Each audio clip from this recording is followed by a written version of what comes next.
മറക്കാനാവാത്ത വിധത്തിൽ നീ എൻ്റെ മനസ്സിൽ പണ്ടൊരു കഥ എഴുതി.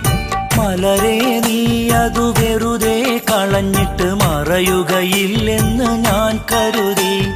കരളിൽ നീ തന്നൊരായിരം കുസൃതികൾ കവിതകളായി എന്നെ തഴുകി.